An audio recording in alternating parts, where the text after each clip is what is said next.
नमस्कार दोस्तों इजराइल की टेंशन बढ़ने लगी है। जी हाँ, सीज फायर के बाद इजराइल के टॉप कमांडर हर्ज़ई हलेवी ने इजराइल पर हुए हमास हमले की जिम्मेदारी लेते हुए इस्तीफा दे दिया। कई मीडिया रिपोर्ट्स ने यह दावा किया कि जो टॉप कमांडर हर्ज़ई हलेवी हैं, वो ये कह रहे थे, उनका ये कहना था कि उन्होंने ये कसम खाई थी कि वो हमास को खत्म करके रहेंगे और वो ऐसा नहीं कर पाए। उससे पहले ही सीज फायर हो गया, जिस वजह से वो अपने पद से इस्तीफा दे रहे हैं। खुद हलेवी का बयान सामने आया, जिसमें उन्होंने कहा यह फैसला बहुत पहले ले लिया गया था। अब जब आईडीएफ यानी इजराइल डिफेंस फोर्स युद्ध के सभी क्षेत्रों में हावी है और बंधक वापसी के एक और समझौते पर काम चल रहा है, तो समय आ गया है। हलेवी ने इसके बाद प्रधानमंत्री को इस्तीफे की चिट्ठी भेजी और उसमें यह लिखा कि वो 6 मार्च को आईडीएफ छोड़ देंगे।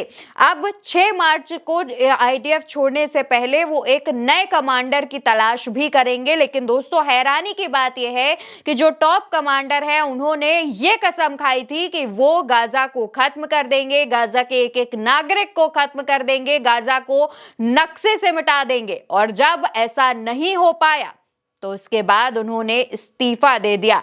उनके इस्तीफे के बाद से ही देश में चर्चा है कि नेतन्याहू को भी इजराइल के प्रधानमंत्री पद से इस्तीफा दे देना चाहिए। और लगातार न सिर्फ इजराइल की विपक्षी पार्टियां बल्कि इजराइल के आम नागरिक भी नेतन्याहू से इस्तीफे की मांग करने लगे हैं और ये मांग इजराइल के अंदर जोर देने लगी है।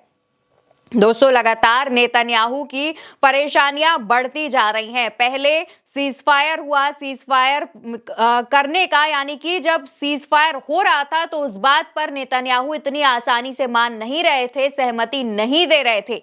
लेकिन जब कैसे भी करके उन्हें मनाया गया और सीज फायर हुआ, तो उसके बाद एक के बाद एक लोग इस्तीफा देते जा रहे हैं, जिससे जो नेतन्याहू की एक मजबूत टीम कही जा रही थी, जो मिलकर गाजा पर हमास पर हमले कर रही थी, अब वो टीम धीरे धीरे कमजोर पड़ने लगी है। उस टीम के सबसे दमदार नेता जो कहे जा रहे हैं, वो सिर्फ नेतन्याहू बचे हैं। इसके अलावा आज नहीं तो कल में कई ऐसे नेताओं की लाइन है जो इस्तीफा देने की बात कर रहे हैं और इससे नाराज होकर विपक्षियों ने भी इस्तीफा मांग दिया है। विपक्षियों ने कह दिया है कि जब आपकी टीम टूट रही है, आप अकेले पड़ रहे हैं, तो क्यों ना आप भी इस्तीफा दे दें। देखना होगा कि नेतन्याहू कितनी जल्दी इस्तीफा देते हैं। लेकिन दोस्तों, दूसरी तरफ एक और जो चर्चा है वो शुरू हो गई है, वो ये है कि गाजा में अब सीज फायर का जब ऐलान कर ही दिया गया है, गाजा में जो लोग हैं वो वापस से एक नई जिंदगी की शुरुआत करने लगे हैं, तो अब गाजा को कौन कमांड करेगा, गाजा का प्रतिनिधित्व कौन करेगा और गाजा को कौन चलाएगा? ये जो तमाम सवाल हैं दोस्तों, वो सामने आ रहे हैं और लगातार इनको लेकर के कई मीडिया रिपोर्ट से दावा करती हैं कि किस तरीके से गाजा का जो नया लीडर है वो कौन होगा। ये एक बड़ा सवाल है दोस्तों। एक तरफ कहा जा रहा है कि इजराइल ही गाजा पर काबिज रहेगा, इजरायली गाजा को चलाएगा, तो दूसरी तरफ कई ऐसे लोग हैं जिनका मानना है कि गाजा का जो नेतृत्व है वो हमास को करना चाहिए। तो वहीं तीसरी तरफ दोस्तों ये भी कहा जा रहा है कि जिसने दोनों के बीच सीज फायर करवाया है, यानी कि कतर और अमेरिका, जिन्होंने इनके बीच में आकर के सीज फायर की बात का ऐलान किया, सीज फायर के लिए मनाया, उनको तय करना चाहिए कि गाजा पर किसका हक होगा, गाजा पर कौन राज करेगा, कौन गाजा का नया लीडर होगा। लेकिन अभी तक गाजा के लीडर की जो गुत्थी है वो सुलझ नहीं पा रही है। उससे पहले ही इजराइल का जो नेतृत्व है वो डगमगाने लगा है। इजराइल का जो लीडर कहा जाता है बेंजामिन नेतन्याहू, उससे इस्तीफे की मांग होने लगी है। और अगर ऐसा होता है तो क्या नेतन्याहू की जगह कोई नया लीडर सामने आएगा जो ना सिर्फ इजराइल बल्कि गाजा की भी कमान संभालेगा, बिना पक्षपात किए, बिना लोगों में भेदभाव किए, बिना हमले करवाए?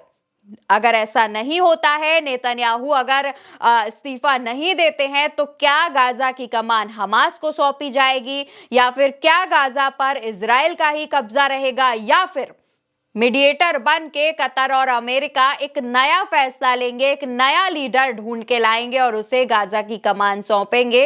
ये तमाम ऐसे सवाल हैं दोस्तों जिनके जवाब ढूंढे जा रहे हैं। लेकिन जिस तरीके से बीते 15 महीनों में जब दोनों के बीच जंग हुई, इस दौरान इजराइल ने करीब 46,000 फिलिस्तीनियों की जान ली है। हालांकि ये जो आंकड़े हैं ये इससे ज्यादा हो सकते हैं। लोगों का कहना है ये सिर्फ वो आंकड़े हैं जो इजराइल झूठे पेश कर रहा है। इससे कई ज्यादा लोग हैं जो अभी भी लापता हैं और उनकी लाशें तक नहीं मिली हैं या फिर उनकी अभी तक कोई जानकारी सामने नहीं आई है। यानी कि गाजा के लोगों का यह दावा है कि जो इजराइल दावा कर रहा है कि उसने 46,000 लोगों को मारा है, ऐसा नहीं है। संख्या और भी ज्यादा हो सकती है। अब सीजफायर हो चुका है, उसके बाद उन लापता लोगों की खोजबीन की जा रही है। हर तरफ ढूंढा जा रहा है कि कहीं जंग की वजह से हम अपने से बिछुड़ तो नहीं गए हैं। सर्च ऑपरेशंस चलाए जा रहे हैं, लेकिन अभी भी संकट जो है वो बरकरार है। संकट इजराइल में भी है और गाजा में भी। हालांकि गाजा में उतना भयंकर संकट नहीं है जितना इजराइल की सत्ता पर है। गाजा के लोग अब एक नए लीडर की तलाश में है, लेकिन साथ ही वो अपनी एक नई जिंदगी की शुरुआत भी कर रहे हैं। तो दूसरी तरफ इजराइल जिसके पास लीडर है उसका लोग विरोध करने पर उतर आए हैं। लोगों का कहना है कि अब हमें इस तरीके की जंग नहीं चाहिए। तो वहीं कुछ एक आध लोग ऐसे भी हैं जो नेतन्याहू का सपोर्ट कर रहे हैं। अब दोस्तों देखने वाली बात यह है कि जो अभी इजराइल का टॉप कमांडर है हालेवी, उसके इस्तीफे के बाद अगला आर्मी चीफ कौन होगा? क्या वो नेतन्याहू के साथ का होगा या फिर नेतन्याहू के अलग विचारधारा का होगा? फिलहाल ये भी एक सवाल है। लेकिन जैसा कि अभी जो टॉप कमांडर है हालेवी, उसने कहा है कि वो अपना उत्तराधिकारी घोषित करके जाएगा, अपना पद किसी को सौंप कर जाएगा।